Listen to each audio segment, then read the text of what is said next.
Olá, Paz do Senhor, estamos iniciando mais um EBD em Síntese Podcast, Momento Pedagógico, esse espaço que é destinado a dicas pedagógicas para o enriquecimento da sua aula de EBD.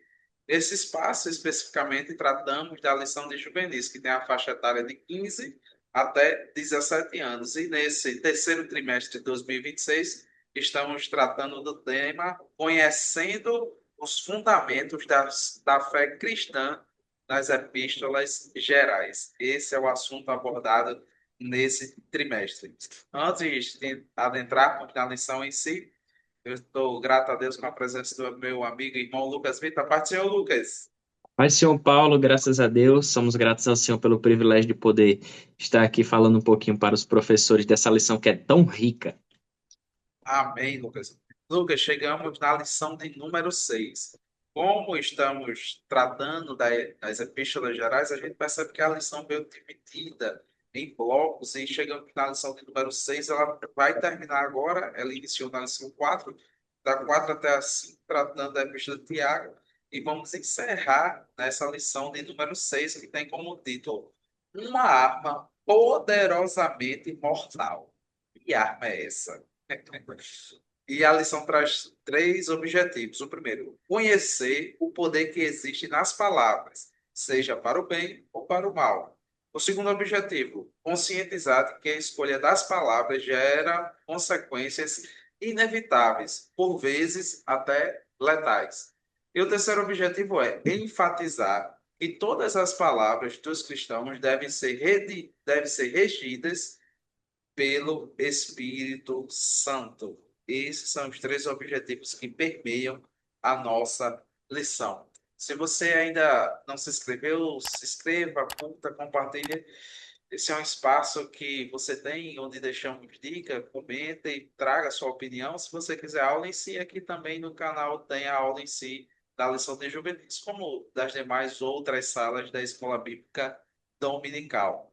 Mas, Lucas, que dica você traz aí para os professores e alunos, aqueles que se conectam aqui através do canal EBD em Síntese Podcast, especificamente o momento pedagógico? Amém, graças a Deus. Lição e um tema muito rico na aula deste domingo. E esse tema, né, já se encaminhando para o final da carta de Tiago, né, tratando acerca do uso das palavras e do uso da língua, ele é muito bom, muito interessante, e até a lição vai trazer isso também, né, dos exemplos que Tiago ele usa para destacar o papel tão importante da língua, né, das palavras. E ao longo da carta de Tiago, ele usa alguns exemplos, né? Ele vai usar o exemplo das naus, né? Que são os lemes aí. Ele vai falar que a língua pode ser como um veneno, né? De uma víbora. Ele vai dizer que a língua também pode ser como uma pequena fagulha que incendeia um bosque, né? E uma das últimas ilustrações que ele vai usar é que a língua, ela pode ser uma fonte, né? E ele até diz assim que de uma única fonte não pode jorrar água doce e água salgada. E aí, baseado nessas ilustrações que Tiago ele traz, eu queria propor aos professores uma pequena dinâmica que eu acho que ela é bem legal, ela é divertida, dá para você fazer e ela é muito simples para você tentar ilustrar de certa forma esse papel, né, que a linguagem, que o uso da língua, o uso das palavras desempenha ou deve desempenhar na vida de um cristão. E a dinâmica se resume a basicamente você trazer dois copos transparentes para a sala de aula e ambos os copos estarão com água, né? Estarão visíveis aos seus alunos. E em um copo você vai colocar um pouco de açúcar e você vai mexer. E no outro você vai colocar sal e você vai mexer também, né? À medida que você vai mexer, aquela solução ali ela vai se dissolver na água, né? E não vai ficar perceptível ali para os alunos. E a ideia é que você chame um dos alunos ou mais de um, não é? E você peça para que ele possa experimentar, né? Tomar a água e sentir o gosto. E eles vão constatar, né, de forma muito correta, que um vai estar doce e outro vai estar salgado. E aí depois você vai pegar aqueles dois copos, que tá um com água doce e outro com água salgada, e você vai misturar. E depois que você misturar, você vai misturar, não vai pedir para eles tomarem de novo, tá certo? A mistura. Mas aí você pode lançar o seguinte questionamento: você consegue agora, dentro dessa água, tirar o sal e o açúcar? Você consegue fazer essa divisão agora? Agora você não vai conseguir, né? Parece algo incoerente até. E baseado nisso, nesse pequeno exemplo que você trouxe em sala de aula, com a participação dos alunos, você vai dizer que é isso que Tiago está tentando mostrar, né? No seu último exemplo, falando que a língua é como uma fonte, que não faz sentido uma fonte jorrar água salgada e água doce. É algo incoerente, é algo que não faz sentido, e você vai mostrar para os seus alunos isso na prática. E partindo dessa ilustração, você pode trazer algumas aplicações para eles, né? Que também não faz sentido que a nossa língua, as nossas palavras, né, enquanto crentes, enquanto cristãos, sejam palavras de bênção e palavras de maldição, né? Não faz sentido que você, de uma mesma boca, né, procedam boas palavras, palavras de bênção, e palavras de maldição, ou palavrões, ou palavras que não devam ser ditas. Então, é uma pequena dinâmica que é interessante para você partir dela para princípios práticos. Outro exemplo também bastante prático sobre o que o Tiago está dizendo, que você também pode utilizar, professor, é aquele, eu acredito que até o Paulo já tenha visto, quando você coloca enfileirado aqueles, acredito que é dominó, né? Que você bota uma pecinha enfileiradazinha assim, atrás da outra, né? E você coloca várias peças. E aí você bate na primeira peça, e quando você bate na primeira peça, ela vem em cadeia, assim, caindo, né? Formando aquele circuito ali. E você pode trazer esse mesmo, claro, né? Não em grande quantidade, que não tem como a gente fazer isso numa sala de aula. Mas você pode trazer algumas pecinhas dessa, né? E colocar em cadeia e fazer essa pequena ilustração para que os seus alunos possam fazer a conexão do seguinte ponto, né? Que do mesmo jeito que uma pequena pecinha, quando você empurra ela, ela pode ir desabando várias outras, assim também, se a gente não tiver cuidado, é o uso das palavras, né? Às vezes uma pequena palavra, né, dita de uma forma talvez não correta, incoerente, né, pode aí resultar em um grande desastre, em um grande desabamento.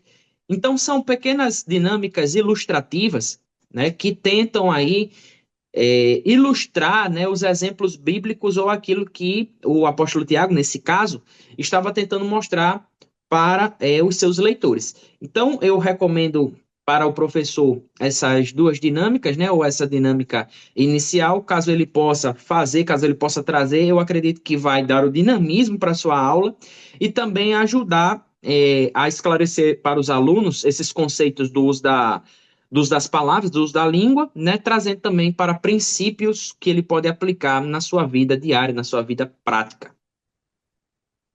Amém, Lucas. Excelente, excelente dica dos professores para eles estarem aplicando a sua sala de aula. Também trouxe uma dinâmica. Às vezes a gente não combina, mas sai parecida. Eu trouxe uma dinâmica também, e a dinâmica tem por título assim, palavras que não voltam, certo? Que a gente está falando sobre o uso da língua, né? Essa é a ênfase. Então, está aí um quadro explicativo, mas seria o quê? Um exemplo. Vamos ilustrar que na sala só tivesse eu e Lucas como um aluno. Então, eu ficaria de frente para Lucas, cada um com uma bexiga, e a gente iria pensar em uma pessoa que a gente quer falar muita coisa para ela sem pensar. Às vezes, seu juvenis possa ser, né, nessa idade deles, que eles tenham essas pessoas, né? Até a gente, às vezes, pode cair desse erro que tem alguma pessoa que a gente quer falar coisa sem pensar. Aí você mentaliza essa pessoa, mentaliza que ela está na sua frente, no caso aqui eu fingindo que é Lucas, e toda vez que eu vou pensar em falar alguma coisa, eu assopro o balão. Aí o professor dá outro sinal, agora você fala outra coisa. Aí você assopra e enche mais o balão. E você faz isso por 3 ou 4 ou 5 vezes a seu critério, mas sem estourar o balão. Não pode estourar o balão. Mas você deixa ele despejar ali como se fossem as palavras em forma de água. Aí depois você aponta essa bexiga, no caso, está aqui à frente da frente para mim, a gente iria apontar as bexigas que ficam em cor. E na sinalização do professor, a gente iria soltar essa bexiga como quisesse que as palavras fossem para ele. Só que quando a gente solta a bexiga, a gente vai ver que está aí no quadrinho.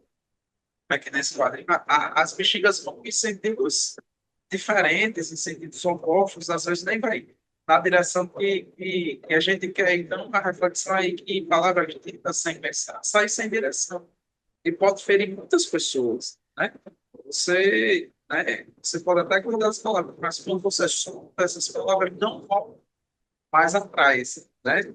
Então, através dessa ilustração você mostra a ele, né, a importância de rever a língua, né? A importância de guardar, né? Aí tem um versículo aí em Provérbios 8, 7, que diz: a boca do insensato é sua própria desgraça, e seus lábios uma verdadeira cilada para a sua alma. Então, acredito que com essa dinâmica vai ser bem interativa, acredito eu, e eles vão conseguir perceber aí o poder que tem na sua língua e como é importante que sejamos dirigidos, como tem no objetivo 3 que enfatiza que todas as palavras dos cristãos devem ser regidas pelo Espírito Santo. Então, essa é a ênfase da nossa dinâmica. Lucas, Amém, graças a Deus. Como nós sempre dizemos, né, aos professores, a adaptação é a chave e sempre tentar trazer, às vezes, não toda aula, não é toda aula que cabe, mas quando o professor tiver as condições, né, e na aula permitir, elementos lúdicos, né, elementos, às vezes, que são diferentes, mas que eles trazem, quando você traz, eles trazem toda uma tônica diferente para a aula. Então, uma bexiga que você traz, um balão que você traz para fazer uma dinâmica, às vezes um exemplo que você traz ali para interagir com seus alunos, então um objeto que você traz para ilustrar uma verdade. Então, essas coisas, você tendo a disponibilidade, professor, invista nisso, isso movimenta a sua aula, cativa muito os seus alunos, pode ter certeza disso, e com certeza vai motivá-los a não só estar presente naquele domingo ali de EBD, mas com certeza na próxima aula, né? Eles ficam ansiosos até, né? Esperando o que que o professor vai trazer agora da próxima aula, como é que o professor vai trabalhar o próximo tema, né? Então, motive os seus alunos e nós temos certeza, baseado na graça de Deus, que será uma bênção. bem, Lucas. Então, nós ficamos por aqui. Até a próxima aula, se assim Deus nos permitir. A paz do Senhor e até a próxima.